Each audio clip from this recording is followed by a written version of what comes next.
Dragi moji, dobro mi došli u Radine poslastice. Danas za vas spremam puding sa keksom i voćem. Jedna vrlo osvježavajuća poslastica, izuzetno brza, možda i najbrža koju sam ikad radila. Treba će vam nekih 15 minuta da napravite, a ako radite za vaše najdraže ili za goste, ja vjerujem da će biti oduševljeni.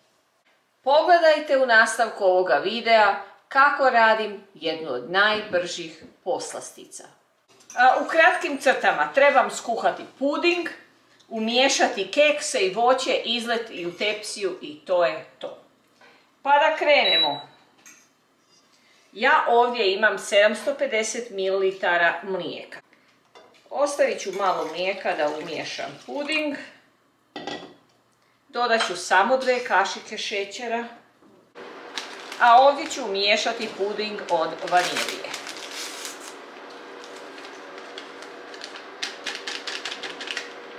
Izmiješat ću da nema grudica.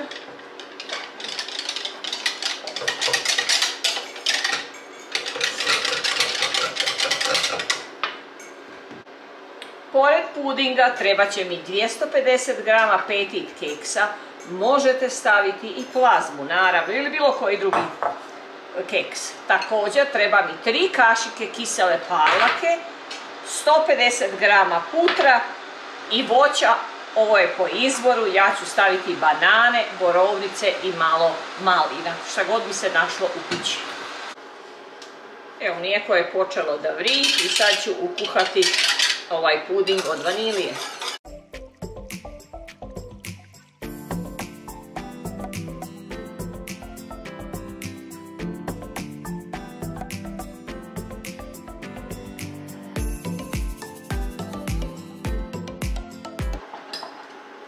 Ja ću sad ugasiti ringlu, pa ću u ovo umiješati 150 g putra.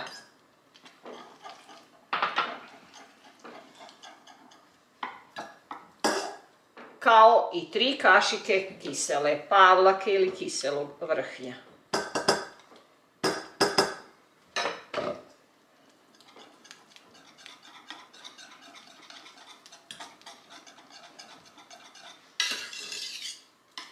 Miješajte dok se putar ne istopi.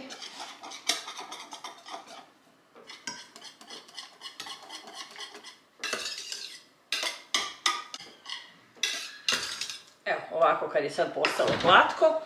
Sad ću ovo vrlo kratko ostaviti po strani. Uzet ću jednu dublju posudu i u nju ću staviti keks koji sam izdropila. I nasjeckat ću banane. Onako, ne baš ni presitno. Kao i dodat ću jedan dio voća. Pa ću preliti ovako. Neću sve odjednom da stavim tako da bi se voće jako onako ne umulja, kako bi rekla. Sad ću dodati ostatak keksa. Još jednu bananu.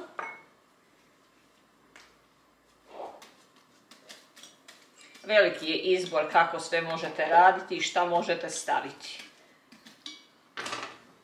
Evo, i ostatak voća.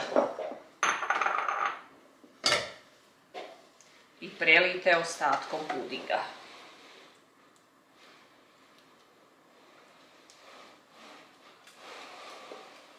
I sad ovo vrlo lagano i nježno izmiješajte.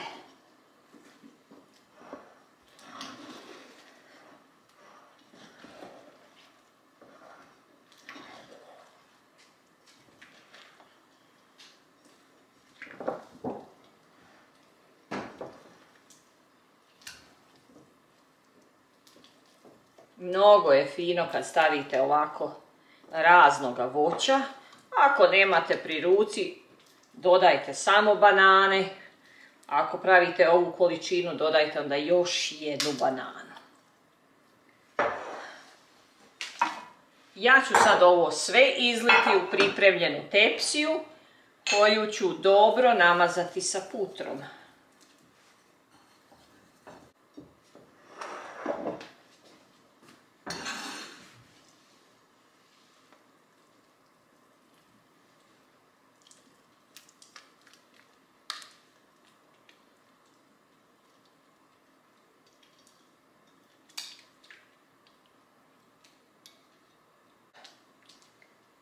rasporedite i ostavite da se dobro stegne i ohladi. Otprilike 1-2 sata. Moj puding kolač se stegao, onako baš je dosta se stegao i sad ću staviti izmućeni jedan šlag. Nisam htjela više od jedan, pošto je dosta ovo kremasto i nema potrebe.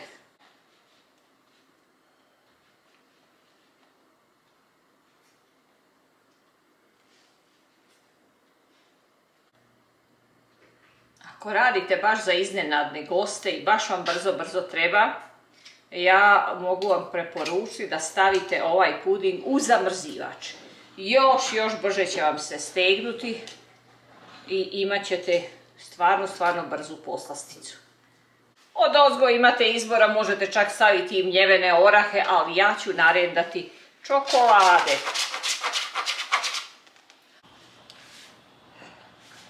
Sad kad sam naribala ovu čokoladu, sad mogu i narezati.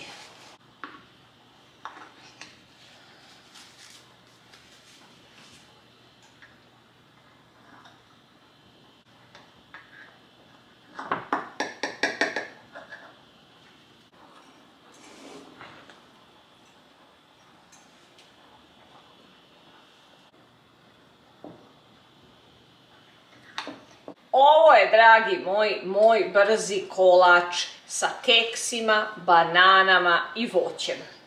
Kako vidite, jako fino izgleda, super se reže, bio je svega 1-2 sata u frižideru. Odličnog je ukusa, nije presladak, jer kako ste vidjeli, samo sam 2 kašike dodala šećera u mlijeko. Nadam se da ćete nekad imati priliku da napravite ovaj predivan kolač, koji je zaista i osvježavajući. To bi bilo sve za današnje naše druženje. Ja vam se svima zahvaljujem što ste pogledali ovaj video i ostali sa mnom. Do sljedećeg videa ja vam želim svako dobro.